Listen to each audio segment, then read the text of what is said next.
ಯೆಹೋಶುವನ ಗ್ರಂಥದಿಂದ ವಾಚನ. ಅಧ್ಯಾಯ 5. ಇಸ್ರಾಯೇಲರ ಬಗ್ಗೆ ಇತರರಿಗೆ ಭಯಭೀತಿ. ಜೋರ್ಡಾನಿನ ಪಶ್ಚಿಮದಲ್ಲಿದ್ದ ಅಮೋರಿಯರ ಎಲ್ಲ ಅರಸರು ಮತ್ತು ಸಮುದ್ರದ ಬಳಿಯಿದ್ದ ಸರ್ವ ಕಾನಾನ್ ರಾಜರು ಸರ್ವೇಶ್ವರ ಸ್ವಾಮಿ ಇಸ್ರಾಯೇಲರ ಕಣ್ಮುಂದೆಯೇ ಜೋರ್ಡಾನನ್ನು ಬತ್ತಿಸಿ ಆ ನದಿ ದಾಟಿಸಿದರೆಂದು ಕೇಳಿದರು. ಆಗ ಅವರ ಎದೆ ಒಡೆದು ಹೋಯಿತು. ಇಸ್ರಾಯೇಲರ ಮುಂದೆ ಅವರಿಗೆ ಧೈರ್ಯವಿಲ್ಲದೆ ಹೋಯಿತು.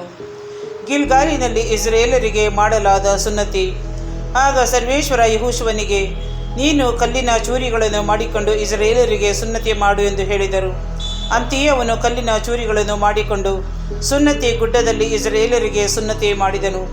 ಹೀಗೆ ಯೆಹೋಶುವನು ಸುನ್ನತಿ ಮಾಡುವುದಕ್ಕೆ ಕಾರಣ ಏನೆಂದರೆ, ಈಜಿಪ್ಟಿನಿಂದ ಹೊರಟು ಬಂದ ಗಂಡಸರಲ್ಲಿ ಯುದ್ಧ ವೀರರೆಲ್ಲರೂ ಆ ದೇಶವನ್ನು ಬಿಟ್ಟು ಅನಂತರ ಅರಣ್ಯದಲ್ಲಿ ಸತ್ತು ಹೋದರು.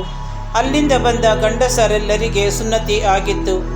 ಈಜಿಪ್ಟನ್ನು ಬಿಟ್ಟ ಅನಂತರ ಅರಣ್ಯ ಪ್ರಯಾಣದಲ್ಲಿ ಹುಟ್ಟಿದ ಗಂಡು ಮಕ್ಕಳಿಗೆ ಸುನ್ನತಿಯಾಗಿರಲಿಲ್ಲ.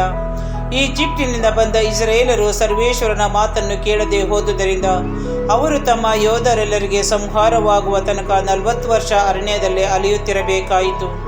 ಸರ್ವೇಶ್ವರ ತಾವು ಅವರ ಪೂರ್ವಜರಿಗೆ ವಾಗ್ದಾನ ಮಾಡಿದ ಹಾಲು ಜೇನು ಹರಿಯುವ ದೇಶದಲ್ಲಿ ಅವರನ್ನು ಸೇರಿಸುವುದಿಲ್ಲವೆಂದು ಆಣೆ ಇಟ್ಟಿದ್ದರು. ಅವರಿಗೆ ಬದಲಾಗಿ ಹುಟ್ಟಿದ ಅವರ ಗಂಡು ಮಕ್ಕಳಿಗೆ ಯೆಹೋಶುವ ಸುನ್ನತಿ ಮಾಡಿದನು. ದಾರಿಯಲ್ಲಿ ಯಾರೂ ಅವರಿಗೆ ಸುನ್ನತಿ ಮಾಡಿರಲಿಲ್ಲ. ಆದ್ದರಿಂದ ಅವರು ಸುನ್ನತಿ ಇಲ್ಲದವರಾಗಿದ್ದರು. ಸುನ್ನತಿಯಾದ ಮೇಲೆ ವಾಸಿಯಾಗುವವರಿಗೆ ಜನರೆಲ್ಲರೂ ಪಾಳಿಯದ ತಮ್ಮ ತಮ್ಮ ಸ್ಥಳಗಳಲ್ಲಿ ಇದ್ದರು. ಸರ್ವೇಶ್ವರ ಸ್ವಾಮಿ ಯೆಹೋಶುವನಿಗೆ, ನಾನು ಈಜಿಪ್ಟಿನ ಕಳಂಕವನ್ನು ಈ ದಿನ ನಿಮ್ಮಿಂದ ನಿವಾರಿಸಿ ಬಿಟ್ಟಿದ್ದೇನೆಂದು ಹೇಳಿದ್ದರಿಂದ ಆ ಸ್ಥಳಕ್ಕೆ ಇಂದಿನವರೆಗೂ ಗಿಲ್ಗಾಲ್ ಎಂದು ಹೆಸರಿಡಲಾಗಿದೆ.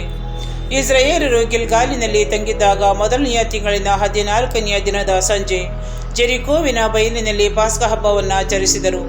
ಮಾರನೆಯ ದಿನದಿಂದ ಕಾನಾನಿನ ಧಾನ್ಯವನ್ನು ಊಟಕ್ಕೆ ಬಳಸಲು ತೊಡಗಿದರು. ಹುಳಿಯಿಲ್ಲದ ರೊಟ್ಟಿಗಳನ್ನು ಮತ್ತು ಸುಟ್ಟ ತೆನೆಗಳನ್ನು ತಿನ್ನತೊಡಗಿದರು. ಆ ನಾಡಿನ ಹುಟ್ಟುವಳಿಯನ್ನು ಊಟ ಮಾಡಿದ ಮರುದಿನವೇ ಮನ್ನವು ನಿಂತು ಹೋಯಿತು. ಅದು ಅವರಿಗೆ ಮತ್ತೆ ಸಿಕ್ಕಲೇ ಇಲ್ಲ. ಇಸ್ರಾಯೇಲರು ಆ ವರ್ಷವೆಲ್ಲ ಕಾನಾನ್ ನಾಡಿನ ಉತ್ಪನ್ನವನ್ನೇ ಅನುಭವಿಸಿದರು. ಯೆಹೋಶುವನಿಗಾದ ದಿವ್ಯ ದರ್ಶನ.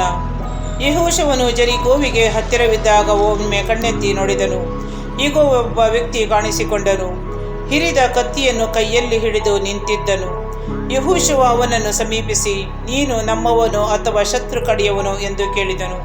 ಆಗ ಆ ವ್ಯಕ್ತಿ, ನಾನು ಅಂಥವನಲ್ಲ, ನಾನು ಸರ್ವೇಶ್ವರನ ಸೇನಾಪತಿ, ಇದೀಗಲೇ ಬಂದವನು ಎಂದು ಉತ್ತರಿಸಿದನು. ಕೂಡಲೇ ಯೆಹೋಶುವ ಅವನಿಗೆ ಸಾಷ್ಟಾಂಗವೆರಗಿ, ಒಡೆಯ, ತಮ್ಮ ದಾಸನಾದ ನನಗೆ ಏನು ಆಜ್ಞಾಪಿಸಬೇಕೆಂದಿದ್ದೀರಿ ಎಂದನು. ಆಗ ಸರ್ವೇಶ್ವರನ ಸೇನಾಪತಿ, ನಿನ್ನ ಕಾಲಿನಿಂದ ಕೆರಗಳನ್ನು ತೆಗೆದುಹಾಕು, ಏಕೆಂದರೆ ನೀನು ನಿಂತಿರುವ ಸ್ಥಳ ಪವಿತ್ರವಾದುದು ಎಂದು ಹೇಳಿದನು. ಯೆಹೋಶುವ ಅಂತೆಯೇ ಮಾಡಿದನು.